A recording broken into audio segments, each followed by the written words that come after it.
The Holy Gospel according to St. John, the 10th chapter. Glory to you, O Lord. At that time, the festival of Hanukkah took place in Jerusalem. It was winter, and Jesus was walking in the temple in the portico of Solomon. So the Jews gathered around him and said to him, "How long will you keep us in suspense? If you are the Messiah, tell us plainly." Jesus answered, "I have told you, and you do not believe. The works that I do in my Father's name testify to me, but you do not believe because you do not belong to my sheep. My sheep hear my voice. I know them, and they follow me. I will give them eternal life, and they will never perish. No one will snatch them out of my hand. What my Father has given me is greater than all else, and no one can snatch it out of the Father's hand. The Father and I are one." The Gospel of the Lord. So I don't know if they do this anymore, but some of you may remember there used to be a program for helping people called Christmas in April, and people would go around in April and do things that were kind of Christmassy like in April. And I think about that whenever we read this gospel story today, because today's gospel story is kind of like having Hanukkah in May. In fact, it's the only recorded instance in the Gospels of Jesus celebrating Hanukkah. This is what the festival of the dedication, it's the festival of the dedication of the temple and the rededication of the temple after a horrible situation had happened. Because if you remember the story of Hanukkah, it must have been particularly meaningful to have celebrated that festival in the temple and in Jerusalem. Because Hanukkah is really the celebration of the retaking and the cleansing of the temple from a horrible and devastating loss that happened about 200 years before the time of Jesus. A Syrian army which the people were always fighting, but they had taken Jerusalem. They had desecrated the temple by taking everything out, and they placed their own image of a god, the Baal Shemim, right on the altar where the Jews had offered sacrifice. And it stayed there for about 3 years until the Maccabeans revolted, retook the temple, cleansed it, and rededicated it to God. That was a horrible event in Jewish history for the temple to have been desecrated and taken like that. And of course, a lot of people died defending and later retaking the temple. And I suspect that for the people in the early first century, the celebration of Hanukkah in the temple must have been filled with prayers to God for, of everything else. Please, God, never let anything like this happen again. Never let a loss like this happen to us again. The temple should never be lost. And indeed, the fear that another horrible loss might happen was clearly on the minds of many people. They were, after all, occupied by the Romans, whose main fortress in Jerusalem was actually adjacent to the temple, sat on the Temple Mount, the Fortress Antonia. And later, during the plot to kill Jesus as that was unfolding, this is the reason that a lot of the temple authorities said, we got to stop Jesus, because if this stuff ends up in a revolt, the Romans are going to come and they are going to take our holy place away from us. And while it had nothing to do with Jesus or the plot to kill him, by the time this story was written down, about 70 years later, the unthinkable loss had actually happened again. The temple had not only been desecrated, but completely destroyed by the Romans during a Jewish revolt in AD 70. And the fear of loss can be a really powerful thing. It reminds me of a quote from Ron Heifetz, who was a well-known author. I think he is a well-known author in the field of adaptive leadership in the church. Heifetz says that we sometimes think people have trouble with change. Not just Lutherans, but lots of people have trouble with change because people fear change. But he says that's not really true. People don't fear change. People fear loss. And I think Heifetz is right about that. Nobody really fears change in and of itself. If I think something's going to change and make my life incredibly better, I'm all for it. But I don't want to lose what I already have.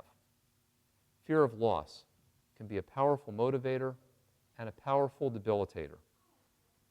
The fear of loss is so powerful because loss is such a universal human experience. We have all suffered loss. The loss of someone we love to death, the loss of a relationship, the loss of a job, the loss of money or position. And we know that many of the losses are things we can't simply brush off and go on as if nothing had happened. Many losses require deep and adaptive changes in our lives, and that's why we think people fear the change, but it's not. It's dealing with the losses that often leave lasting scars. So most of us, we don't like to dwell on the losses we've experienced in the past or contemplate the losses we might face in the future. And we try to do everything we possibly can right now in order to minimize the possibility of losing anything else. And that's particularly the case in times of great change and upheaval and chaos in the world around us. So I'm telling you all this stuff on Good Shepherd Sunday, when we traditionally talk about fluffy sheep and caring shepherds, because Jesus talks about sheep and shepherds for all of chapter 10 in John's Gospel, which is why we break it up into 3 sections. We read the first part in cycle A, the second part in cycle B, and the third part we read in this cycle. But it isn't until we get to verse 22, the first verse in today's Gospel reading, that John tells us the context in which Jesus is talking about all these sheep and shepherd images. It's during Hanukkah, and Jesus is in the temple. So the fear of loss was clearly an undercurrent on the day that Jesus spoke the words of today's Gospel reading. And it was even worse for the first readers of the Gospel who read these words and realized, my gosh, it happened. We've already lost the temple again. And they were often under persecution and probably wondered what else might be lost, and could they themselves be lost from God. So it's in the context of this fear of loss that Jesus makes this promise that no one can snatch us away from God. What my Father has given me is greater than all else, and no one can snatch it out of my Father's hand.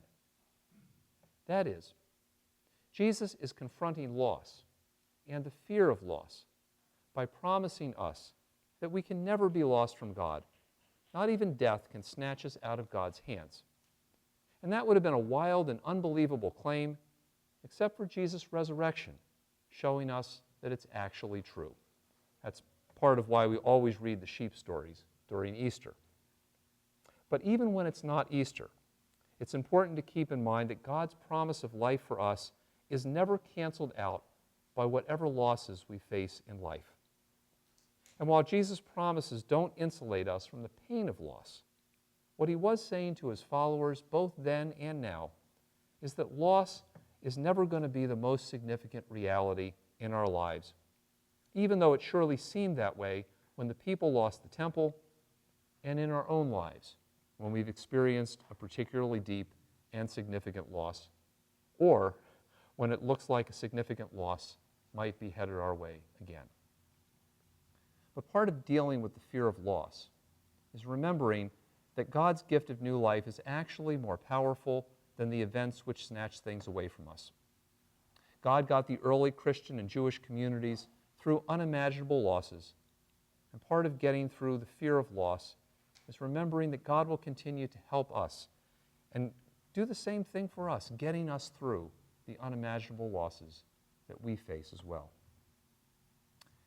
And so a lot of these things about the sheep and the shepherd are Jesus' way of saying that he is always going to be able to help us and care for us and be there for us, and that these sayings about sheep and shepherds are not to give us cute, fuzzy sheep and shepherd pictures, but to give us courage to live forward in spite of the losses that we face and the losses that we fear. Even after the resurrection, of course, the disciples were probably still dealing with a sense of loss, because they saw Jesus was alive again, and that was great, but now things had changed because Jesus wasn't going to be with them in the same way that he was before. They had lost their old way of life. But part of dealing with that loss was to move forward by doing the things that Jesus called them to do in the future, because it was in that way that the disciples would continue to experience the reality that Jesus was with them and moving them forward beyond their losses. And the same is often true for us. You know, that day in the temple, Jesus stood with people in the midst of the remembrance of a great loss and the fear of a future loss. He didn't tell them that they had nothing to worry about or that loss would never happen to them again. But what he did do for those ancient people and for us was to promise his active and living presence in the midst of our losses and our fears. He showed them and he shows us that God's power to give and restore life is actually greater than any of our fears and our losses. And he promised them and he promises us that no matter what happens, absolutely none of us will ever be lost from God.